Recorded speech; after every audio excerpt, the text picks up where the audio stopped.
안녕하십니까. 컨벤션 기획사 2급 컨벤션 운영 파트를 맡고 있는 김상문이라고 합니다. 오늘은 제6강 회의 인력관리 강의를 시작해 보도록 하겠습니다. 제6강 회의 인력관리 목차입니다. 회의 인력 계획 수립 및 모집, 현장 운영 인력 모집 및 전문 인력 섭외하기, 현장 운영 인력 교육하기, 마지막 인력 운영 및 평가하기를 가지고 강의를 전반적으로 살펴보도록 하겠습니다. 강의를 시작하기 전에 먼저 그 인사가 만사다라는 그 단어를 한번 살펴보도록 하겠습니다. 인사가 만사다, 이게 무슨 뜻일까요? 저희가 인사가 만사다라는 사전을 찾아보니까 알맞은 인재를 알맞은 자리에 써야 모든 일이 잘 풀린다라는 그런 뜻이라고 합니다. 그래서 사실은 오늘 강의의 그 회의와 관련된 인력을 어떻게 뽑고 모집하고 그리고 선발하고 운영하고 이러한 것들이 결국은 회의 성공에도 영향을 미칠 수 있다라는 얘기를 하기 위해서 우리가 인사가 만사다라는 단어를 한번 염두에 두고자 한번 이야기를 해봤습니다. 본격적으로 강의를 시작해 보도록 하겠습니다. 제6강 회의 인력 계획 수립하기 한번 보도록 할게요. 그 인력이라고 하는 것은 국제회의를 개최하기 위해서 관련 업무를 진행하는 사람을 의미합니다. 우리가 보통 국제회의에서 관련 업무 그 회의를 진행하는 사람은 그 유형이 있어요. 그러니까 전담 인력하고 현장 인력 이렇게 두 개로 나눌 수가 있는데 전담 인력이라고 하면 개최 준비를 위해서 사전 기획 단계에서부터 업무를 진행하는 인력이다라고 생각하시면 될 것 같아요. 그러니까 우리가 그 회의장에서 현장 사무국이라고 하는 것을 만들잖아요, 따로. 거기서 이제 일을 하는 실질적인 인력들을 우리가 전담 인력이라고 이야기할 수 있고요. 현장 인력이라고 하는 것은 행사 개최 하루나 이틀 전부터 폐막일까지 업무를 담당하는 임시 운행 요원이라고 생각하시면 될 것 같아요. 그러니까 회사에 소속되거나 아니면 그 파트를 담당하게 된 PCO들이 전담 인력이 되는 것이고, 현장 인력은 말 그대로 그 발론티어로 와서 도와주는 사람들도 있을 수 있고, 아니면은 우리가 필요에 의해서 한시적으로 모집하는 요원들을 현장 인력이라고 이야기할 수 있습니다. 그렇다면 그 현장 인력에는 다 똑같은 것이 아니라 또 거기서도 두 개로 나눠볼 수가 있다라고 하는 것이죠. 그래서 여기 표에 보시면 그 인력에는 전담 인력하고 현장 인력이 있고, 현장 인력 아래에는 현장 운영 인력과 그 다음에 전문 인력 이렇게 두 개로 나눠진다라고 얘기를 했어요. 그럼 전문 인력과 현장 운영 인력에는 어떤 사람들로 구성이 되어 있는지 한번 우리가 살펴보도록 하죠. 현장 운영 인력이라고 하는 것은 거기에 있는 인력들은 등록 접수라든지 회의 진행이라든지 연사 관리, 그다음에 현장 안내, 수송 관리, 의전, 영접, 관광, 즉 회의가 원활하게 돌아갈 수 있도록 각각의 그 파트에서 일을 하고 있는, 현장에서 실제로 뛰고 있는 그런 인력들을 우리가 현장 운영 인력이라고 하고요. 그 다음에 이제 전문 인력이라고 하는 것은 전문성을 갖고 투입되는 인력으로서 동시통역사, 사회자, 기술자 이렇게 얘기를 합니다. 그러면 동시통역사는 현장 운영 인력이 동시통역사까지 겸할 수 있을까요? 없죠. 왜냐하면 굉장히 중요한 파트고 전문성을 요하는 것이기 때문에 이 동시통역사, 사회자, 기술자는 스페셜리스트, 즉 전문가다라는 걸 우리가 딱 단어만 봐도 인지할 수 있을 것 같아요. 그죠? 그래서 현장 운영 인력과 전문 인력으로 나누어진 현장 인력에 대해서 우리가 어떻게 모집을 하고 관리를 해서 성공적인 회의로 이끌 것인가, 이런 고민이 바로 이 파트에서 이야기가 되는 것이다 라고 생각하시면 될 것 같아요. 그러면 현장 인력에 대한 필요한 인원을 산출하기 위해서는 그 산출을 하기 위한 총괄 기획 담당자가 또 따로 있습니다. 그래서 그 총괄 기획 담당자가 업무별 담당자와의 협의를 통해서 필요한 인원을 이제 예상해서 선출하게 되는 것이죠. 그래서 우리가 그냥 한 50명만 필요해, 이게 아니라 그 각각의 업무별 필요한 그 인원이 있기 때문에 그것을 사전에 협의를 통해서 산출을 해야 된다라고 하는 것이죠. 즉, 왜냐하면 인력이라고 하는 것은 우리가 그냥 쓰고 쓸 수 있는 그런 기재자랑은 다르게 인원이 한 명이 더 추가되면 그거에 대한 예산이 또 늘어나게 되어 있잖아요. 그러다 보니까 그 예산에 있어서 그 인력비나 이런 것들이 크게 차지하는 부분도 있을 수 있으니까 우리가 최소의 그 인력으로 최대 효과를 노릴 수 있게끔 진행을 해야 되겠죠. 필요한 현장 인력수를 업무와 날짜에 따라서 예측해서 계획을 수립하는 거. 그것이 이제 우리가 그 현장 인력 인원 산출하는 것에 있어서 가장 기본적인 것이고요. 업무 인력의 탄력적 운영이나 모집 인원수의 최소화라고 이제 제가 조금 전에 말씀드렸던 내용인 것 같아요. 그래서 업무 인력의 탄력적 운영이라고 하는 것은 뭐냐면 등록 데스크에 있던 사람이 거기가 사실은 등록 데스크에 있을 때만 사람들이 조금 붐비지 실제로 등록이 끝난 다음에는 조금 한가해질 수 있잖아요. 그죠? 그러면 이 등록 데스크에 있는 사람들이 행사의 그 진행이 시작되었을 때 의전이나 이런 데 부족한 데를 채워줄 수도 있을 것 같다라고 하는 것이죠. 그래서 업무 인력의 탄력적 운영은 그런 이야기를 하는 것이고요. 그다음에 모집 인원수의 최소화는 예산과 관련해서는 충분히 그 부분을 우리가 고려해야 되는 부분이다라고 하는 것이죠. 그래서 현장 인력 연인원은 그 날짜별 필요 인력수의 합이다. 여러분들이 그렇게 생각하시면 됩니다. 그래서 VIP나 일반 참가자들을 위한 의전 실행 여부를 판단해서 현장 인력의 필요 여부를 파악해야 될 것 같아요. 그러니까 우리가 그 의전에 대한 내용들을 만약에 생각을 해보면 그 국가별에 따라서 의전을 따로 두어야 되는 게 일반적이거든요. 의전팀을 따로 구성을 해야 돼요. 그러다 보니까 우리가 만약에 VIP나 그 일반 참가자들을 위한 의전 실행할 때는 VIP의 그 의전팀 이런 것들도 반드시 그 인력수나 이런 것들에 배정을 해야 되는 부분이기 때문에 그런 것들을 여부를 파악해야 되고, 개최 장소에 따른 행사 간 이동 유무에 따른 별도 수송 지원 현장 인력 수급 여부 판단이라고 말씀을 드리고 있는데요. 그 수송이라고 하는 것은 네, 우리가 그 4강에서 말씀을 드렸지만 VIP 수송도 있고 일반 참가자들까지 다 포함하고 있잖아요. 그죠? 그러다 보니까 그 행사 간의 이동 유무에 따라서도 또 어느 정도 통솔할 수 있는 인원이 또 필요할 수 있다라고 판단하는 것이고, 연회 및 식음료 프로그램 확인을 통한 현장 인력 투입 여부 확인, 이것도 마찬가지로 연회나 식음료는 굉장히 빨리빨리 움직여야 되는 경우가 많아요. 정확하고. 그러다 보니까 인원이 제일 많이 투입되는 것이 일반적이거든요. 그러니까 그곳에 또 현장 인력 투입도 확인을 해야 되는 부분입니다. 관광 프로그램 행사에 따른 현장 인력 투입 여부 확인. 물론 관광 프로그램이라고 하는 것이 우리 그 주최 측에서 주가 돼가지고 운영하는 것은 아니에요, 그죠? 그러나 관광 프로그램에 만약에 이제 그 셔틀버스가 운행이 되거나 가이드가 있거나 하더라도 그 사람들이 그 내리고 오르고 하는 인원 파악이나 이런 걸 하기 위해서는 또 현장 인력이 또 필요할 수 있는 부분이 있거든요. 그러니까 몇 개의 관광 프로그램으로 또 진행하느냐에 따라서도 현장 인력 투입의 여부가 확인돼야 되는 부분이라고 보시면 될 것 같습니다. 이번에는 인력계획 수립 중에서 현장 인력 인건비 예산 산정에 대해서 조금 구체적으로 들어가 보도록 하겠습니다. 회의 개최 기본 계획과 예산을 참고해서 인력 수요를 산출한다, 이렇게 얘기를 하고 있어요. 그죠? 그러니까 기본 계획 예산을 참고하자라고 하는 거 여러분들이 반드시 염두에 두셔야 합니다. 인건비에 식대가 포함되어 있을 경우와 그렇지 않은 경우는 또 다를 수 있다는 거죠. 그래서 만약에 인건비에 식대가 포함이 되면 총 현장 인력 인건비의 예산에 는 어떻게 되느냐? 인건비, 그러니까 일일 인건비, 그 다음에 곱하기 현장 인력 연인원, 이렇게 명수로 나와 있고요. 인건비에 식대가 포함되지 않을 경우에 또 현장 인건비 예산하는 공식은 또 이렇게 아래에 잘 나와 있거든요. 그래서 여러분들이 이런 것들을 통해서 산출을 해서 예산을 적극적으로 반영할 수 있게끔 최소화시켜서 진행을 해야 되는 부분입니다.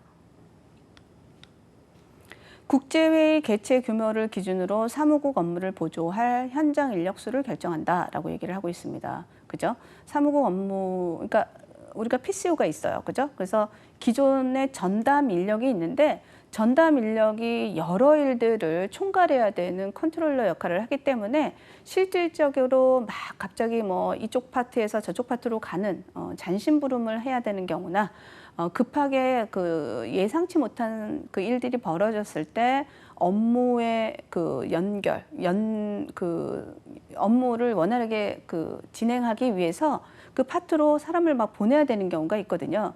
그럴 경우에도 필요한 보조 인력이 또 우리가 그 예산에 또 넣어야 되는 경우도 있을 수 있다라고 하는 것이죠.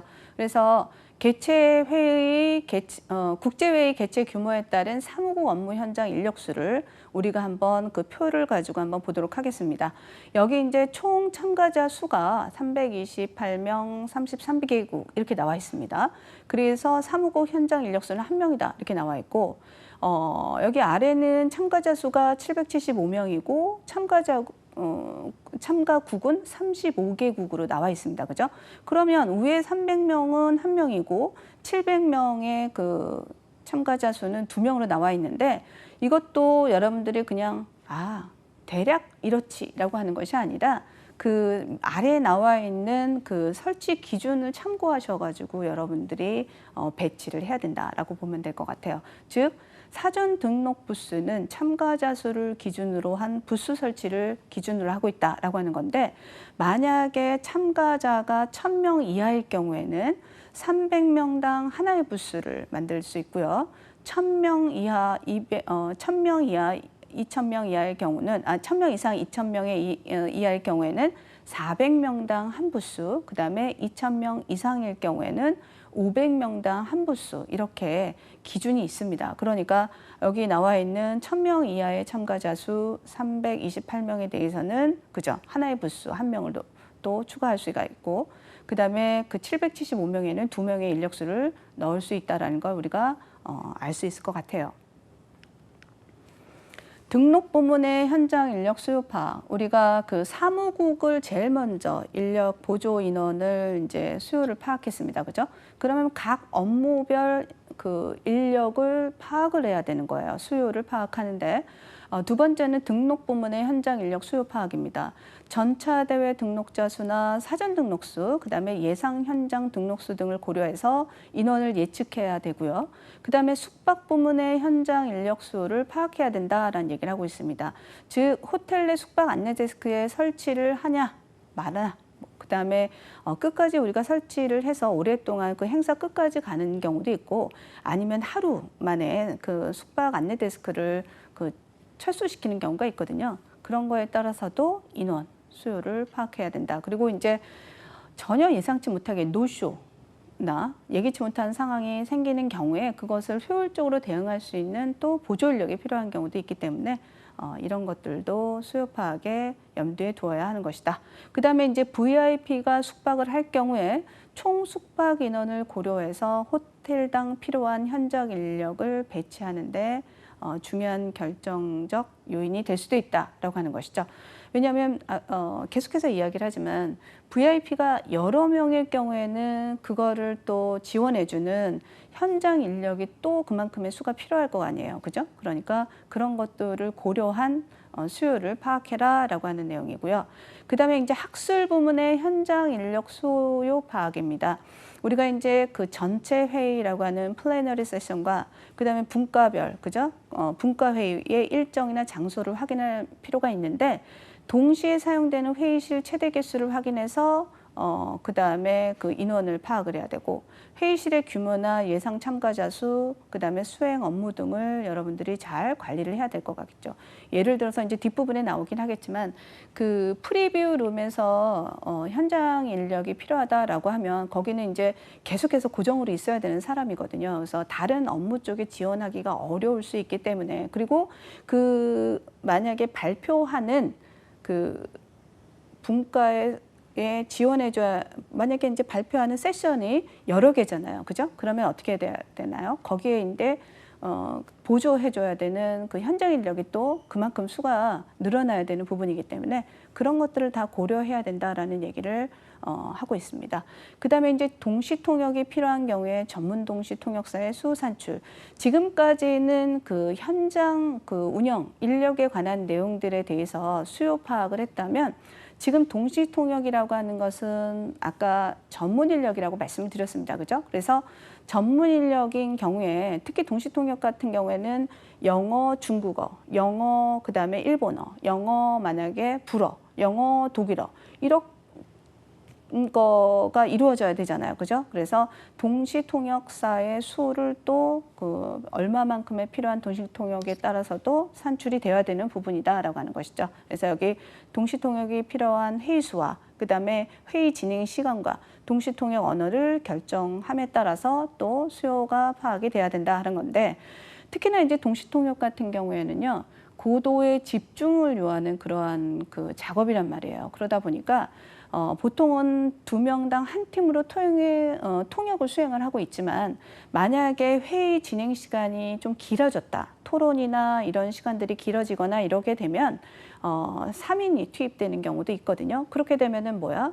또 인원이 추가되는 경우가 있을 수 있겠죠. 그래서 이 전문 인력과 관련된 내용도 여러분들이 그 수요 파악하는 거에 있어서는 계획을 잘 짜야 된다라는 얘기를 이곳에서 하고 있습니다. 네, 의전 부문입니다. 공항 영접, 영송하는 데 있어서 인력 배치 여부를 결정해야 된다라고 하는 부분이죠. 그래서 영접 장소의 결정이 중요한데 우리가 CIQ에는 뭐냐면 Customs, Immigration, Quarantine 해가지고 우리가 세관, 그 다음에 Immigration은 입국심사, 그 다음에 Quarantine은 검역이거든요. 이 지역의 영접, 도착, 출구에서 이제 보통은 영접 장소로 결정이 됩니다. 그 다음에 이제 차량 결정은 공항 리무진 안내, 셔틀버스 제공, 개별 차량 제공 이런 것들도 우리가 어떻게 인원이 배치되는지도 생각을 해봐야 된다라고 하는 것이고 그 다음에 공항 영접 대상자 리스트를 작성을 해야 된다라고 하는 것이죠. 그래서 우리가 이제 그 공항에서 영접하는 대상자 리스트를 작성할 때 입국 일자나 시간이나 편명이나 국가, 도시, 영접 장소, 영접 차량, VIP 개인 의전 여부를 그 각국에 만약에 이제 외국에서 오는 경우에는 그런 것들도 확인을 해서 의전이 필요하냐, 어느 정도 의전이 필요하냐라고 묻고 그리고 나서는 이제 인력을 배치할 필요가 있겠죠. 여기 이제 오른쪽에 보시면 여러분 리에종이라고 하나 단어가 나와 있어요. 이건 뭐냐면 전문 의전 인력이라고 우리가 이야기를 하는데요. 의전 대상자들의 입출국 때 편의를 제공해 주는 사람입니다. 그러니까 그 공항에서 보통은 의전을 하는 사람이다라고 생각하시면 될 것 같아요. 그래서 이 아무래도 외국에 오신 그 VIP들의 의전을 맡는 사람이다 보니까 외국어를 할 수 있어야 되고요. 그 다음에 그 나라의 문화도 충분히 알고 있는 사람이 반드시 그 리에종으로 자격이 있는 것이죠. 왜냐하면 그 인사하는 법도 또 다를 수 있고요. 그 다음에 이제 의전은 최대한 편안하고 안락한 분위기에서 어느 정도 예우를 오히려 이제 제가 예우를 해주고 받는 거잖아요. 그러다 보니까 이 문화에 대한 것도 어느 정도는 알고 있어야 되고 국제 행사 경험을 가지고 있는 사람이 리에종에 적합한 이것도 하나의 전문적인 직업처럼 이야기가 되고 있습니다.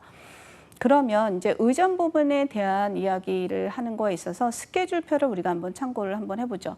여기 이제 공항 영접 대상자 리스트 작성이 되어 있습니다. 그래서 10월 11일 날 그 입국 시간이 쭉 나와 있고 비행 편명이 다 나와 있습니다. 그죠? 그래서 일본, 캐나다, 미국에서 도착을 하는데 아, 영접 장소는 CIQ구나. 그럼 그곳에서 이제 영접을 해야 되는 것이고 도착 출구에서 기다리면 되겠구나. 그죠? 이런 것들을 다 여러분들이 리스트를 만들어 놔야 어느 정도의 그 인원이 배치가 어느 곳에 이루어질 수 있는지를 확인할 수가 있는 것이죠. 그래서 영접하는 것에 있어서는 차량으로는 개별적으로 진행이 될 것이고 셔틀이 이용이 되는 경우도 있고 리무진이 안내가 되는 경우도 있다. 그러니까 결국은 첫 번째 일본에서 오신 분은 개별 영접 차량을 진행하는 거 보니 VIP가 확실하고요. 그죠? 그다음에 그것도 이제 영접 장소 CIQ는 아무나 들어갈 수 있는 곳은 아니거든요. 그래서 VIP가 맞구나라는 걸 우리가 알 수가 있고 도착 출구에서 우리가 기다리고 있다. 셔틀버스를 이용한다. 리무진을 안내한다라고 하는 것은 일반 참가자를 대상으로 한 의전이라고 보시면 될 것 같습니다. 그래서 이렇게 날짜와 관련해 가지고 리스트를 해놓으면 그 우리가 한눈에 딱 보더라도 일반 참가자와 그 VIP를 구별할 수가 있잖아요, 그죠? 그래서 이렇게 리스트를 만들어 놓는 게 중요하다라고 이야기를 하고 있습니다. 그다음에 이제 수송 부분의 현장 인력 수요 파악, 수송의 대상 결정, 즉 이 사람이 VIP냐 일반 대상자냐 이거를 결정하는 것이 이제 중요하고요.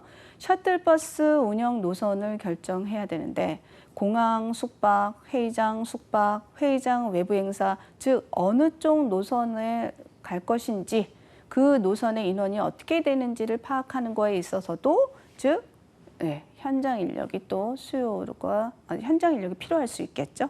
그다음에 현장 인력 투입 장소입니다.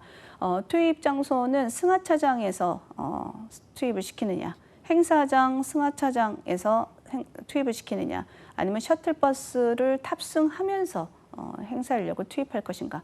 이런 부분들을 우리가 다 이야기를 해보는 건데 여기 이제 그 수송 부문 현장 인력 투입 예시라고 여기 나와 있죠, 여러분. 그래서 인천공항에서 담당하는 전담 인력은 1명이고 수송 안내 현장 인력은 없지만 버스 탑승 현장 인력은 8명이다. 그러니까 국제공항에는 전담 인력이라고 해서 사무직에 1명이 있는데 거기에 버스 탑승을 도와주는 현장 인력은 8명이라는 거죠.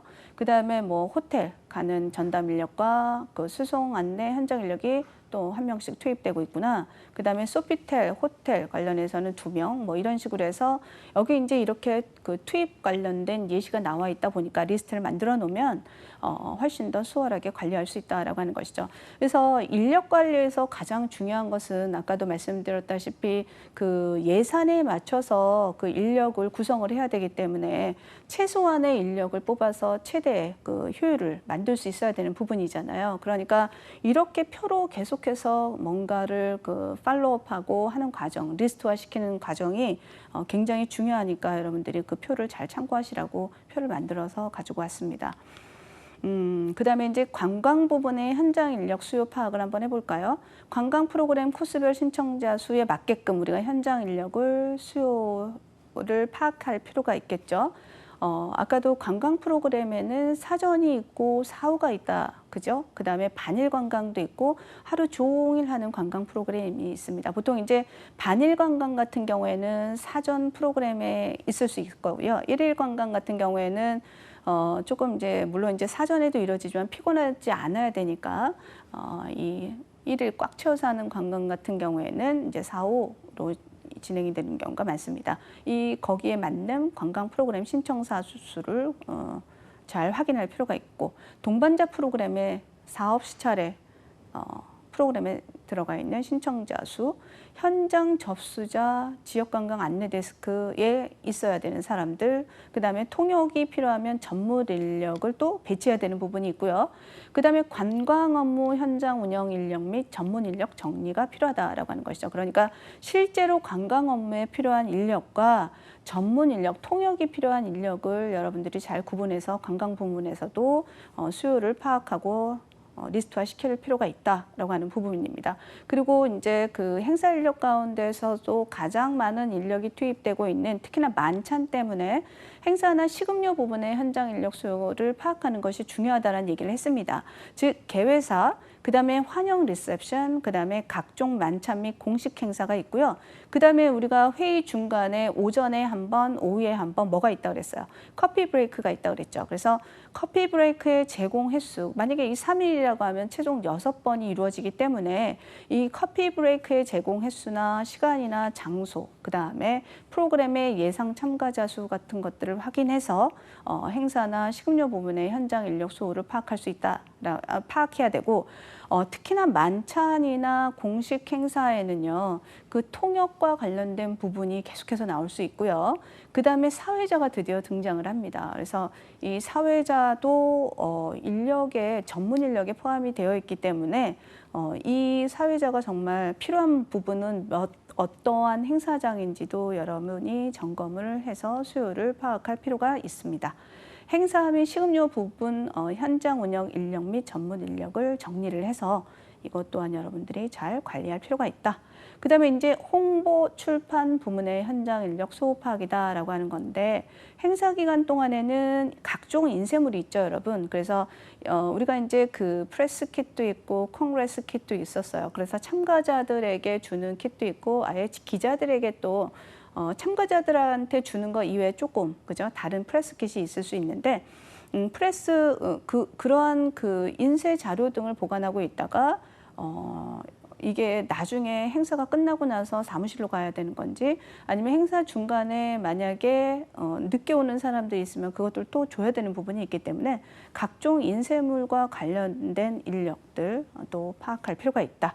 프레스룸의 규모를 확인하고 그다음에 프레스룸 이용 예상 언론인 수를 예측해야 된다라고 얘기를 하고 있죠. 그래서 기자단들이 굉장히 규모가 큰 회의다 보니까 많다. 그러면 어떻게 해야 될까요, 여러분?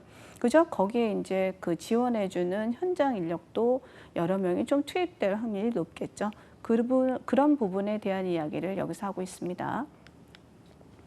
여기 이제 회의 인력 계획 수립하기라고 해서 이제 수송 부문 현장 인력 투입 예시가 보여져 있습니다. 그래서 등록과 관광과 사무국, 회의, 그다음에 프레스룸, 연회, 숙박, 영접, 수송 이것이 이제 우리가 그 업무 파트별로 나눠진 거라고 생각하시면 될 것 같아요. 그죠? 등록 부분에 이제 의전은 사실 여기는 좀 빠져 있습니다. 그래서 수송 부문 현장 인력 투입 예시가 나와 있는데 그 날짜별로 어떻게 인원이 충원돼야 되는지가 나와 있는데 여기 이제 보니까 그 PA 나와 있는 것 중에서 그 인원들을 합쳐요. 인원들을 참고해가지고 인건비를 계산해서 나온 총 인건비가 이만큼이다라고 나와 있거든요. 우리가 이제 공식을 활용을 해서 진행을 하다 보면 그래서 이 비용 자체가 절대 적지 않다라는 것을 여러분들이 조금 유념하시고 어떤 부분에 얼만큼이 투입되는지를 그 기준에 맞춰가지고 최소화시켜서 진행을 하시는 게 굉장히 중요하다라는 부분입니다. 현장 운영 요원의 업무를 이제 드디어 한번 살펴보도록 하겠습니다. 총괄 기획을 사무국에서 하죠. 전담 인력이라고 우리가 표현하고 있습니다. 이 사무국에서 일하는 전담 인력들은 조직위원회 및 국제회의 기획 업무, 기획이나 업체 업무를 보조해주는 역할, 그 다음에 등록 그 데스크 및 학술회의장의 긴급 연락 처리, 즉 사무국의 전담 배치원이 전담 인력이 있고요. 그리고는 현장 운영이 이제 투입돼야 되는 이유가 업무 내용을 통해서 우리가 알 수가 있다는 거죠. 그러니까 사무국에서 일을 하다 보면은 즉 조직위원회도 있고 국제회의 기획 업체들이 좀 있을 거 아니에요, 그죠? 그곳을 업무를 보조해줘야 되는 인원이 필요한데 그것을 현장 운영 요원들이 담당한다는 얘기고요. 등록 데스크나 학술회의장의 긴급 연락 처리, 아까도 얘기했지만 긴급하게 그 업무별 현황 쪽에 투입돼야 되는 경우가 있는 경우가 있어요. 그러면 당연히 현장 요원이 출동을 해야 되겠죠. 그다음에 전체 프로그램의 진행 사항 확인이라든지 변동 사항 처리. 그러니까 딱 그 인원수만 체크하는 현장 요원도 있고요. 그다음에 전체 프로그램의 진행 사항이 잘 그 시나리오대로 잘 가고 있는지 그것만 보는 또 현장 요원이 있을 수 있거든요. 그러니까 그런 거에 맞게끔 변동이 되는지 안 되는지를 확인하는 사람의 또 그 보조 인력이 또 필요할 수 있는 부분이기 때문에 사무국에서는 또 필요할 수 있다라고 하는 거고 조직위원회 및 국제회의 기획 업무 업무 보조 위해서 나왔던 내용을 이제 계속해서 이야기하고 있습니다. 그다음에 이제 등록 파트를 한번 가보도록 하죠. 등록은 사전 등록과 현장 등록이 있고요. 그다음에 안내 데스크 이 세 가지로 우리가 구분을 해볼 수 있을 것 같아요. 사전 등록 데스크는 국내외 사전 등록자를 확인하는 거니까 당연히 이제 그 작업하기 위해서 있을 수 있고요. 그다음에 개인 봉투에다가 콩그레스 킷을 배포하죠. 그래서 참가자들에게 주는 가방이나 이런 것들이 있을 수 있으니까 이거를 실질적으로 확인을 하고 나서 배포를 해야 되는 그런 현장 인력이 있어야 되겠고 그리고 등록비가 만약에 미납된 사람들이 있을 수 있어요. 지난 우리가 그 프로그램을 개발하는 거에 있어서는 그 피지사가 있어가지고 사전 등록을 마치면 바로 결제를 해서 등록비를 사전에 내게끔 되어 있는데 그렇지 않은 시스템도 있을 수 있겠죠, 그죠? 그럴 경우에는 등록비가 아니면 이제 계좌 이체를 시키는 경우도 많거든요. 계좌 이체를 시키거나 이러면 등록비가 미납되어 있는 경우가 있어요. 그럼 그거를 미납자 명단들을 어떻게 가지고 와가지고 미납자를 확인하거나 그리고 거기서 결제가 이루어지면 영수증을 발급해주는 그러한 절차가 이루어지니까 이런 것도 누가 해요? 네, 이것도 현장 운영 요원들이 하는 업무라고 보시면 될 것 같습니다. 그다음에 현장 등록 데스크입니다. 국내외 현장 등록 신청서 접수 및 등록비 수납하는 것을 도와주고요. 콩그레스 킷 배포, 이건 사전 등록하고 같은 개념으로 생각하시면 될 것 같아요. 그리고 여기 이제 명찰 제작, 각종 티켓 현장 판매 이런 것들을 현장 등록 데스크에서 진행이 됩니다. 그러나 우리가 이제 사실은 현장 등록 데스크나 현장 사전 등록 데스크에서 일하는 그 현장 인력 운영 요원들이 요즘 그 코로나로 우리가 실제로 최근에 있었던 현장 그 박람회 현장을 가봤었잖아요. 그랬을 때 사람보다는 키오스크가 마련되어 있어서 거기서 우리가 그에 따른 절차대로 진행을 하다 보니 어떻게 보면 이제 점점점 그 현장 운영 요원들이 등록 파트에서 일하는 기회는 조금 많지 않을 것 같은 생각이 좀 드네요. 그죠? 키오스크가 대신하는 경우가 있을 수 있다라는 걸 여러분들이 생각을 해보시는 것도 될 것 같아요. 안내 데스크 보도록 하겠습니다. 국제회의 일정, 셔틀버스, 식음료, 개최시설, 행사 전반에 관한 문의에 대해서 안내해주는 사람이 있습니다. 그러면 이건 이제 사무국에서는 너무 바쁘니까 그런 것들이 일일이 해주지 못하고 이제 주차가 있으면 주차도 확인해주고 이런 사람들 있잖아요. 그죠? 그러기 위해서는 당연히 현장 요원이 필요하다. 그러니까 어떻게 보면은 굉장히 작은 일들인 것 같아요. 현장 요원들이 하는 일들이 작은 일들이긴 하지만 이것들이 이제 사실은 빠지게 되면은 그 운행에 현장 그 회의가 원활하게 돌아가는데 문제가 생길 수 있기 때문에 현장 운영 요원들의 역할이 상당히 중요하다는 걸 우리가 알 수 있을 것 같아요. 그러니까 딱 보더라도 굉장히 다양한 역할들을 하고 있다는 걸 우리가 알 수가 있어요. 그죠? 그 다음에 이제 숙박 파트 들어가 볼까요? 숙박 안내 데스크는 행사장에도 있고요. 그 다음에 호텔에도 숙박 안내 데스크가 마련되어 있습니다. 그래서 호텔의 체크인이나 체크아웃을 안내하고 그 다음에 호텔 객실 시설 간 셔틀버스 안내를 도와주는 역할을 합니다. 그래서 호텔 예약 변동 사항이 생기거나 이러면 그것들 또 처리해주는 역할을 하는 것도 현장 운영 요원의 업무입니다. 학술 굉장히 많죠, 여러분. 학술 회의장에서는요, 이제 그 아무래도 발표자들이 있다 보니까 발표자들이 필요한 장비가 있을 수 있을 것 같아요. 노트북이나 이런 것들. 그러니까 과연 그 인원에 맞는 노트북이나 기자재가 잘 구비가 되어 있는지 기자재 확인을 한다든지, 그 다음에 회의자가 잘 제 시간에 올 수 있는지 그걸 또 확인하는 일정이 또 필요할 수 있잖아요. 그래서 고정 인력이 필요하다는 얘기를 여기서 하고 있죠. 그리고 발표자가 발표 시간 안에 그 자료가 제대로 올라갔는지 그런 것들 수정이나 이런 것들을 할 때 발표자가 불편해하면 여러분들이 이제 현장 요원들이 도와주는 경우도 있을 수 있으니까 그런 것들. 그다음에 질문자의 마이크 전달이나 회수. 우리가 이제 그 발표가 끝나고 나면 질문, 그죠? 질문하는 시간이 있는데 그때 이제 객석에 있는 그 참가자들에게 마이크를 전달해 주는 역할을 하는 것도 현장 인력 요원들이 하는 역할이라고 보시면 되겠습니다. 그래서 학술회의장에서 커다란 학술회의장은 그렇고 프리뷰룸은 발표 자료를 사전에 체크하는 것에 도움을 주거나 발표 기자재 관리 등이 이곳에 해당이 된다라고 보시면 될 것 같아요. 의전을 보시면 공항에서 참가자 입국 확인, 공항 입국 시 환영 그 팻말을 로 이렇게 보여주면서 영접하는 사람들 있잖아요. 그죠? 그런 사람들도 이야기될 수 있을 것 같고요. 그 다음에 공항 회의장 간 이동 안내와 관련된 내용도 이루어지는 현장 인력들의 업무입니다. 관광은 아까도 이제 다 나왔습니다. 참가자 인원 파악한다든지 만약에 취소를 하는 사람이 있거나 변경하는 경우가 있으니까 그런 것들을 관리하는 사람들도 관광 파트에 필요하고 그리고 이제 우리가 앞에 언급하지는 않았지만 관광지 안내하는 거 있거든요. 관광지 안내나 입장권을 미리 구입하는 경우도 현장 요원들이 하는 경우가 있어요. 왜냐하면 단체로 움직이거나 이러면 되게 복잡할 수 있거든요. 그러니까 현장 요원들이 미리 가서 티켓을 구입하는 경우가 있습니다. 그리고 참가자가 불편하거나 특히나 이제 장애를 가진 참가자가 있게 되면 그걸 또 관리하는 별도 요원들이 또 추가가 되는 경우도 있습니다. 그래서 그런 것들도 신경을 써라. 행사 및 담당자는 아까도 만약에 행사가 식음료 관련된 행사가 다양하면 거기에 또 투입되는 인원이 낮부터 저녁까지 아침부터 저녁까지 쭉 이렇게 일을 할 수 있는 것이 아니라 교대 근무가 이루어져야 되거든요. 현장 인력도. 그러다 보니까 이렇게 그 점심 식사면 점심 식사에서의 안내 그리고 각종 개회식, 폐회식, 리셉션, 만찬과 관련돼서 연회 장소에 참가자들이 잘 갈 수 있게끔 입장 유도도 한다. 그다음에 VIP 테이블 명패 배치 및 자리 안내, 커피 브레이크 세팅 체크 이런 것들 다 앞에서 언급했던 내용들입니다. 홍보 출판은 프레스룸에서 하는 거라고 말씀을 드렸죠.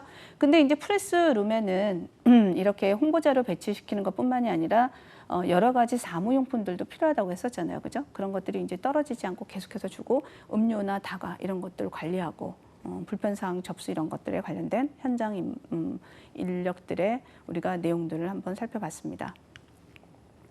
이번에는 전문 인력 요원의 업무를 한번 살펴보도록 할게요. 전문 인력은 동시통역사가 있습니다. 그죠? 그래서 전체 회의나 분과회의 개최 시 국내 참가자들에게 보다 정확하게 내용을 전달하고자 동시통역 서비스를 제공하는 사람이 동시통역사인데, 회의장 내에 별도로 마련된 통역부스 안에서 헤드폰으로 발표자의 발언을 들으면서 실시간으로 다른 언어로 통역을 진행하는 사람들입니다. 그래서 회의 시간 내내 고도의 집중력을 필요로 하기 때문에 일반적으로 아까도 말씀드렸지만 2인 1조로 팀을 이루어서 통역이나 진행을 하고요. 보통은 전문성에 따라서 3인이 투입되는 경우도 있습니다. 동시 통역 수준이 낮을 경우에는 참가자들의 만족도가 떨어질 수가 있습니다. 그렇기 때문에 고급 커뮤니케이션 구사 능력과 더불어 국제적 안목을 갖춘 경험 많은 동시 통역사를 확보하는 것이 무엇보다 중요하다. 근데 이제 중요한 것은 뭐냐면 동시 통역이라고 하는 전문성을 띠는 거기 때문에 이게 예산에 비해서 동시 통역사에 들어가는 비용이 크면 아무리 훌륭한 동시 통역사라고 해도 이거 영입하기가 어렵습니다. 그러니까 예산을 반영하는 것이 이루어져야 되는 그 전문 인력 중에 하나가 동시 통역사입니다. 사회자를 볼까요?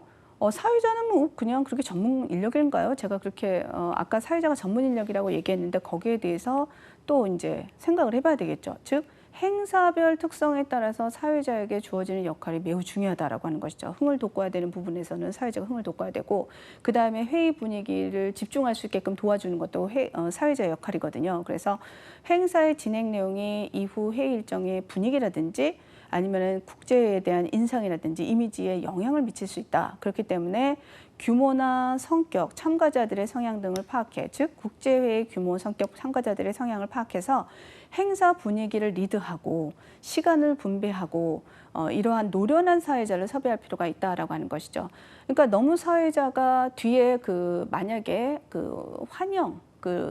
만약에 축하 공연이 있습니다. 근데 축하 공연을 해주고 오자 하는 팀이 일정이 갑자기 뭐 교통 때문에 딜레이가 됐어요. 그러면은 그런 것들을 좀 끌어주는 것도 어떻게 보면은 중요한 그 노련한 사회자의 역할이기 때문에 그런 것들의 역량도 사회자가 하나의 전문 인력으로 인지하고 있는 부분이라고 생각이 되는 것 같습니다. 그다음에 남자 혹은 여자 1인이 진행할 수도 있고 남녀 2인이 함께 진행하는 경우도 있다. 해외 참가자들이 많고 통역 서비스를 제공하지 않을 경우에는 오히려 사회자가 외국어를 해서 그 회의가 원활하게 진행되게끔 매끄럽게 진행을 하는 경우도 있거든요. 즉 외국어 진행이 가능한 사회자를 섭외해야 되는 부분이 있기 때문에 사회자도 전문 인력이다라고 얘기하는 부분입니다. 행사 분위기와 목적을 고려해서 공식적인 분위기를 만들거나 아니면은 레크레이션 로 진행을 할지를 결정하는 것도 사회자의 역할과 그다음에 그 센스라고 보시면 될 것 같아요. 그죠? 그래서 그것을 잘하는 사회자를 섭외하는 것도 전문 인력을 통한 하나의 그 회의 성공에도 중요한 역할을 하고 있다는 걸 우리가 알 수 있을 것 같습니다. 네, 기술자입니다. 기술자가 전문 인력이죠. 그래서 행사 개최 시 사용되는 각종 AV 장비, 전문적인 지식이 필요한 부분이기 때문에 기술자를 전문 인력으로 두는 것이고, 현장에서 발생할 수 있는 다양한 문제를 즉각적으로 해결하기 위해서 기술자가 필요하다라고 하는 부분입니다. 그리고 이제 회의 기자재를 임대하게 되면 우리가 이제 기자재를 실제로 운영하는 전문가가 있어야 되죠. 그죠? 그래서 보통은 기술자가 회의 장소에 같이 파견돼서 상주하는 경우가 있다라고 하는 말씀을 드리고 싶습니다. 현장 인력 리스트 작성. 투입된 현장 인력의 효율적인 관리 및 비상시 신속한 연락을 위해서는 반드시 그 현장 인력들의 연락처들을 가지고 있어야 된다라고 하는 것이죠. 그래서 이름, 거기 들어가는 리스트 명단에 들어가는 그 내용에는 이름, 업무 일시, 업무 내용, 업무 장소, 그다음에 연락처, 중요 체크 사항을 명시하게 되어 있고요. 업무량이 많거나 만약에 현장 인력이 업무를 진행할 수 없을 경우에는 대체 인력 정보를 포함할 수 있어야 됩니다. 그러니까 우리가 이제 필요한 최소한의 인력 말고 추가로 만약에 사람이 필요하면 그 리스트를 따로 별도로 대체 인력이라고 해서 만들어 놔야 된다라고 하는 부분입니다. 사무국 및 전담 인력, 현장 인력 모두 리스트화해서 필요시 즉각 연락 등의 조치를 취해야 한다라고 하는 내용입니다. 그죠? 즉각적으로 연락될 수 있어야 되는 게 현장 인력 리스트를 만드는 이유 중에 하나입니다. 여기 이제 드디어 우리가 계획을 수립을 했으면 이제는 모집을 할 수 있는 방법을 한번 모색을 해보자라고 하는 겁니다. 그래서 현장 운영 인력 모집과 전문 인력 섭외에 관련된 모집 절차입니다. 즉 현장 인력에는 현장 운영 인력과 전문 인력으로 나눠진다고 말씀을 드렸어요. 현장 운영 인력 같은 경우에는 모집 공고문을 작성을 해요. 그리고 나서 구인 광고에다가 게재를 합니다. 그리고 이력서를 받아서 이력서를 검토한 후에 면접을 거치거나 선발을 하고요. 이제 만약에 이제 현장 인력이라고 하는 것이 전문성을 요하는 그러한 일들이 아니다 보니까 그냥 1차 이력서 서류 전형으로 끝내는 경우도 있고요. 만약에 이제 의전이나 이런 부분을 해야 되면 면접을 통해서도 또 선발하는 경우도 있습니다. 그다음에 이제 전문 인력 모집 같은 경우에는 해당 업체에 견적 의뢰서를 발송한다. 이 전문 인력은요, 언제나 우리가 막 찾는다고 찾을 수 있는 것이 아니라 만약에 동시통역사 중에서도 영어를 담당하는 사람, 일어를 담당하는 사람, 독일어를 담당하는 관리하는 동시통역사를 관리하는 업체가 따로 있습니다. 그러니까 여러분들이 만약에 동시통역사가 필요하다, 우리 행사에 동시통역사가 필요하다 그러면 해당 업체에 필요한 동시통역사가 필요한 업체에다가 견적 의뢰서를 공식으로 발송을 해야 돼요. 그러면 견적 의뢰를 받은 업체에서는 전문 인력의 이력서를 이제 행사 주최 측에다가 보내죠. 그리고 견적할 수 있게끔 이제 한 명만 보내는 것이 아니라 여러 명의 리스트를 보죠. 경험이 많으신 분입니다. A는, B는 실력이 출중하십니다. 그리고 C는 예를 들어서 국제회의 경력이 꽤 몇 년 이상입니다. 이런 식으로 해서 자격과 관련된 이력과 함께 비교 견적을 할 수 있게끔 주면 업체에서는 여러 군데서 견적을 받아가지고 동시통역사를 아니면 기술자를 아니면 사회자를 선발을 하게 되는 것이죠. 그래서 그에 따른 업체를 선정하고 계약하는 과정까지 이루어지게 되는 겁니다. 이 내용이 이제 우리가 자세하게 살펴볼 부분에 대해서 제가 표를 보고 설명을 드렸어요. 필요 문서 작성, 모집 공고문 이렇게 나와 있습니다. 그래서 여러분들이 현장 인력을 이제 수급하기 위해서는요. 보통은 이제 지인을 통해서 PCO들이나 아니면 예전에 PCO랑 같이 일한 경험이 있는 현장 인력들한테 연락을 해서 받는 경우도 있고요. 실질적으로는 공식적으로 모집 공고문을 올려요. 왜? 그게 하나의 절차예요. 그래서 특히 규모가 큰 것들은 그러니까 모집 공고문하고 이제 지원서를 작성하게끔 되어 있는데 모집 공고문의 내용을 한번 보도록 할게요. 현장 인력 모집 공고문 국제회의 개최 개요와 근무 조건, 지원 방식 및 절차가 표시가 되어 있고요. 그다음에 현장 인력 지원서를 작성을 해야 된다라고 하는데 모집 공고문에 우리 회의의 개최 개요와 근무 조건과 지원 방식 절차 표시가 되어 있잖아요. 그러면 거기에 같이 지원서 양식도 그냥 첨부를 올려놓는 경우가 있어요. 그러면 관심 있는 사람들이 모집 공고문을 보고 바로 그냥 지원서를 작성을 해서 제출하는 경우가 있죠. 다운로드 받아서.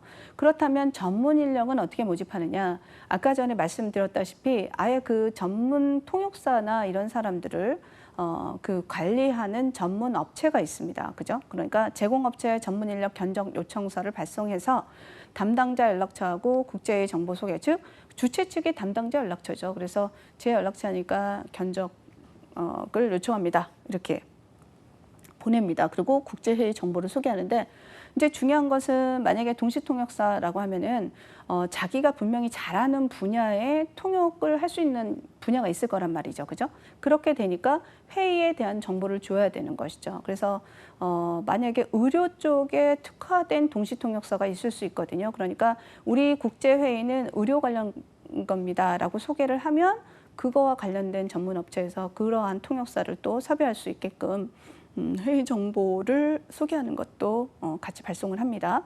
견적과 자격 요건에 해당하는 전문 인력의 프로필을 검토해서 견적 비교, 업체 선정, 그리고 나서 계약 일정 확정과 관련된 내용으로 아까 표에 나온 것처럼 진행이 됩니다. 그러면 그 현장 운영 인력 모집 공고 한번 살펴보도록 할까요? 이제 이게 샘플로 해서 나와 있습니다. 그래서 행사의 개요가 나와 있고, 그 다음에 모집 분야 및 인원 해가지고 땡땡명 이렇게 해서 쭉 나와 있죠. 그래서 어느 파트에서 일할 현장 운영 인력을 모집한다라고 하는 개요와 인원을 이야기하고 있고요. 그 다음에 이제 근무 조건이라든지 지원 절차 하는 방법. 이제 지원 절차라고 하는 것은 이력서를 보내라고 하겠죠. 그래서 뭐 이메일로 보내라고 할 수도 있고요. 아니면은 업로딩을 해서 네, 진행을 해라라고 얘기할 수도 있습니다. 만약에 선발이 될 경우에는 교육 일정이 사전에 회의가 이루어지기 전에 우리가 교육을 실시하겠죠. 그죠? 그러니까 그 교육 일정에 못 오는 사람은 우리가 뽑을 수가 없을 것 같아요 라는 차원에서 그 교육 일정을 알려주는 거예요. 그리고 문의처하고 담당자 명을 넣어서 진행하는 거죠. 그래서 이 모집 공고문의 샘플에서는 이러한 내용들을 가지고 있다라고 해서 예시로 올려놓은 내용입니다. 그 다음에 이제 현장 운영 인력 지원서입니다. 행사의 특성을 살려서 로고나 색깔을 활용하거나 행사별로 지원서 양식을 한다. 그래서 이제 이건 굉장히 밋밋하잖아요. 근데 이제 실제적으로 그 컨벤션 기획사들이 뭘 잘해야 되냐면요. 그 문서 작성 능력이 굉장히 뛰어나야 돼요. 그리고 왜냐하면 기본적인 문서를 잘해야 되고, 그 다음에 영어로 서술을 많이 쓰니까 외국어 능력도 보잖아요. 근데 초청장을 만드는 경우도 있거든요. 그래서 관련 기획물 같은 것들을 만들기 때문에 그 로고나 이런 거, 아예 그 지원서 폼 자체도 굉장히 훌륭한 경우가 있어요. 그러니까 이왕이면 그 특색을 살려서 행사의 특성을 살려서 로고나 색깔을 활용해서 그 지원서의 양식을 좀 만들어 놓은 것도 네, 좋다. 그러면 이제 아, 이거 굉장히 세련된 업체다. 내가 한번 이쪽에서 한번 현장 요원으로 일을 해보고 관심이 있어. 내가 PCO 쪽으로 하고 싶어. 그러면 여러분들이 이쪽에 한번 가보는 것도 의미가 있겠죠. 그래서 나중에 이제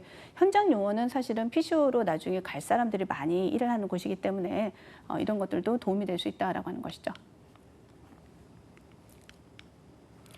현장 인력 선발 기준 및 선발, 여기 보시면 기준을 보시면요.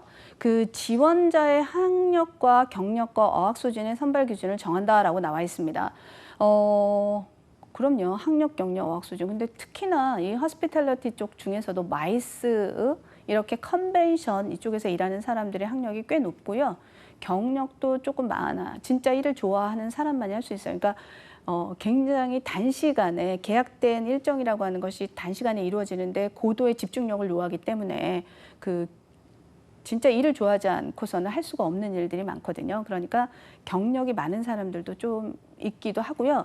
아니, 그러니까 경력이 많은 현장 요원들이 예를 들어서 잠깐 PCO를 일을 했다가 잠깐 쉬었는데 여기 국제회의 꽤 괜찮을 것 같아. 그럼 나도 한번 경험해 볼래라고 해서 오히려 경력 있는 사람들이 또 현장 인력이 로 지원하는 경우도 있다 보니까 이런 경력 아니면 어학 수준에서는 상당히 중요한 부분입니다. 우리가 그 컨벤션 요번에 그 2022년도부터 시작하는 그 묘집 요강의 영어 파트가 30문제가 따로 구분이 돼 있었는데 컨벤션 운영 쪽으로 들어가 있잖아요. 그 이유 중에 하나는 제가 생각을 해보니까 이미 컨벤션 그 기획사가 되기 위해서는 어느 정도의 영어 능력을 가지고 있다라고 판단하는 것 같아요. 그래서 아마 그 어학 수준, 선발할 때 어학 수준이나 이러한 점수나 이런 것도 공인된 점수를 반영하기 때문에 그렇지 않을까 하는 생각이 듭니다. 효율적인 업무 분장이 이루어질 수 있도록 적정한 남녀 선발 인원을 정하고요. 그다음에 지원자의 인상, 성격, 체격적인 면을 선발 기준으로 정하고, 왜냐하면 많이 짐을 많이 들어야 되거나 장비 쪽에 파트에 있는 사람들은 그저 조금 체력적으로 조금 많은 체력적인 소모가 많다 보니까 그런 것도 정해야 된다라고 보는 것 같아요. 그런 경우에 인터뷰를 하겠죠. 1차는 서류 심사, 그다음에 2차는 인터뷰로 선발 확정하는데 2차가 생략되는 경우가 그 현장 인력 선발 기준에서는 있을 수 있다라고 하는 거죠. 전문 인력의 선발 기준 및 선발은 이제 전문 인력 같은 경우에는 별도로 주최 측에서 선발하기가 조금 어렵죠. 이미 그 업체가 한 명이 업체가 껴 있다 보니까. 그래서 통역사의 경우는 통역 경험에 대한 선발 기준을 정해야 될 것이고, 견적 및 프로필 검토 후에 이게 제일 중요한 것 같아요. 행사의 예상과 성격에 적합한 인력을 선발하는 것이 가장 중요하다. 그리고 사회자의 경우에는 행사에 맞는 어학 수준, 외모, 성격, 사회를 원활하게 진행하는 방식들 이런 것들이 선발 기준이 될 수 있습니다. 특히나 그러면 이 현장 인력과 전문 인력을 뽑는 그 면접관들은 어떤 사람이어야 되냐 한번 살펴보자는 거죠. 즉 직무 능력을 인지하고 있어야 되는 거죠. 그러니까 우리가 총괄 기획자가 사실은 그 현장 인력에 필요한 인원들을 인원 수를 산출하고 있거든요. 그러니까 이 면접관들은 누가 될 확률이 높아요? 그죠? 총괄하고 있는 기획자가 면접관이 될 확률이 높겠죠. 그래서 직무 능력을 인지하고 상황별 처리 방안을 질문으로 지원자들의 대처 능력을 판단하는 거예요. 그래서 만약에 인터뷰가 필요한 의전이든 아니면 그 행사에서 아주 중요한 파트의 현장 인원이 만약에 투입이 된다라고 얘기를 할 경우에는 상황에 맞는 그 예상치 못한 그런 응급 상황들에 대한 그 질문을 던져서 지원자가 어떻게 거기에 대처하고 있는지 그거를 판단하고 있는 것이고 면접 경험을 통한 지원자의 업무 능력을 예상할 수 있다라고 하는 것이죠. 그래서 면접관은 조금 경험이 많은 그러한 총괄 기획자가 면접관이 될 수 있다. 그다음에 이제 사전교육 매뉴얼을 작성합니다. 우리가 이제 모집을 하고 그리고 나서 선발이 이루어지면 이제 사전 교육을 실시하는데요. 사전 교육은 매뉴얼에 따라서 진행을 합니다. 그래서 국제회의 개최를 위한 모든 준비가 완료되면 현장 인력을 선발 후에 현장 인력이 알아야 할 필수 정보를 담은 자료를 작성하는데 이게 바로 뭐라고요? 매뉴얼이라고 하는 거죠. 그래서 통역사는 사전에 발표 혹은 행사 관련 자료를 미리 제공을 받아요. 왜냐하면 우리도 그렇지만 우리가 이제 여러분들이 학교를 다니거나 그럴 때 만약에 그 영어 시험을 보잖아요. 그죠? 그러면 영어 시험 중에서도 독해가 유난히 잘 되는 게 있어요. 그건 왜 그러냐면 여러분들이 그 파트의 배경 지식을 가지고 있기 때문에 가능한 거거든요. 그런 것처럼 이 통역사는 그런 것들이 굉장히 중요합니다. 그래서 아무리 그 통역사라고 하더라도 사전에 미리 그 회의의 내용에 대한 인지를 하고 있어야지만 동시 통역하는 데서도 훨씬 더 유리할 수 있다라고 하는 것이고 제대로 된 동시 통역을 할 수 있는 거거든요. 그러니까 통역사에게는 이런 전문 통역이 가능할 수 있도록 미리 사전에 행사 관련 자료들을 미리 배포를 해야 되고요. 그 다음에 이제 그게 매뉴얼이나 마찬가지 역할을 한다는 거고 현장 인력 요원들은 주요 스케줄, 업무 내용, 업무 순서 등을 정리해서 만든 자료, 즉 매뉴얼을 받아서 인지를 하고 있어야 되는 부분입니다. 사전 교육 실시, 현장 인력 요원. 사전 교육은 현장 운영 인력의 업무에 있어서의 이해도나 행사 참여에 대한 책임감을 높일 수 있고 성공적인 행사 개최를 위해서 중요한 역할을 한다. 그런데 우리가 이제 사전 교육을 해서 매뉴얼로 했어요. 그죠? 근데 책으로만 보면 아무 의미가 없다는 거야. 즉, 사전 교육을 실시하는데 현장 투어를 해서 우리가 사전 교육을 하면 훨씬 더 의미가 있다는 것이죠. 그래서 효율적인 사전 교육을 위해서는 업무 지식이 풍부한 담당자가 진행을 해서 현장 요원에게 운영 교육 매뉴얼을 주는 것뿐만이 아니라 또 이제 유니폼이 있습니다. 그러니까 유니폼도 미리 이제 사전에 주고 그다음에 담당자 연락처를 또 작성을 해서 주고 그다음에 뭐 여러 가지 그 인력을 산출을 했으니 당연히 비용에 대한 통장 사본이나 신분증 사본 같은 것들이 조금 필요할 수 있겠죠. 프리뷰룸 운영과 관련된 그 여기 매뉴얼을 한번 보실래요? 운영일 씨는 언제부터 언제고 담당은 김아무개 씨. 주요 업무는 발표 자료를 확인하는 것으로 만약에 발표자가 도착하면 세션별 발표자 도착 여부를 체크해라. 그 다음에 기자재 리허설을 보조해라. 이러면서 프리룸 도착하면 이러한 순서대로 가라는 하나의 매뉴얼이 여기 딱 나와 있는 거예요. 그러면 이제 현장 인력을 만약에 처음 한 사람들도 이 매뉴얼에 맞게끔 하게 되면 크게 문제가 발생하지 않을 수 있다라고 하는 내용이죠.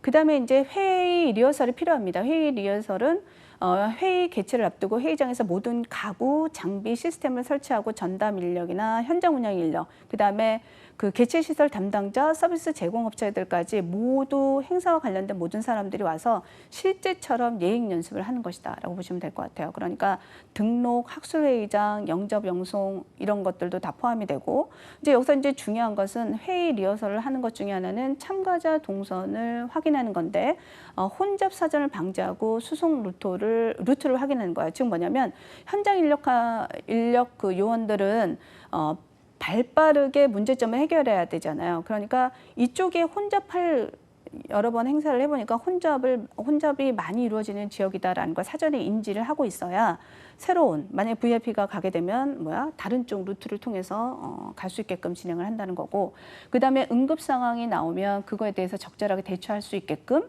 이러한 매뉴얼과 함께 리허설을 할 수 있게끔 보여주는 것이죠.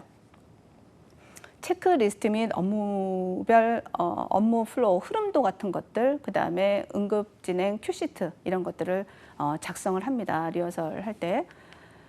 그래서 이렇게 그 인력 운영 요원들의 매뉴얼이 이렇게 쭉 나와 있습니다. 그래서 이 매뉴얼은 진짜 말 그대로 매뉴얼이기 때문에 이거 근데 이렇게 해야지만 문제가 덜 발생이 될 수 있다라는 거죠. 응급 상황을 최소화시킬 수 있다는 점에서 의미가 있습니다.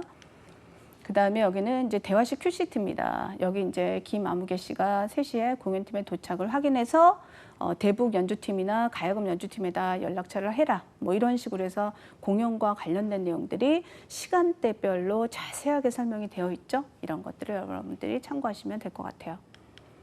그리고 이제 현장 운영 인력의 운영이라고 하는 것은 인력 총괄 담당자 통솔하에 관리를 하는 것으로 출근부를 반드시 작성을 해야 되고요. 그다음에 공톡 기록 항목을 작성하는데 뭐냐면 이제 출근부나 그 일지를 작성을 하면서 그날 있었던 문제점을 누구나 보고 공유할 수 있게끔 하는 거란 말이죠. 그죠?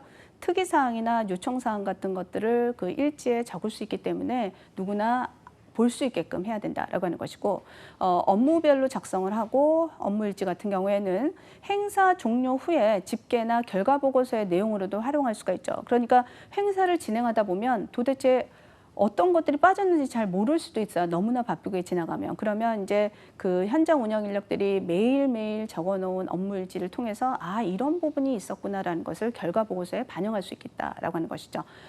사후 관리는 뭐냐면요.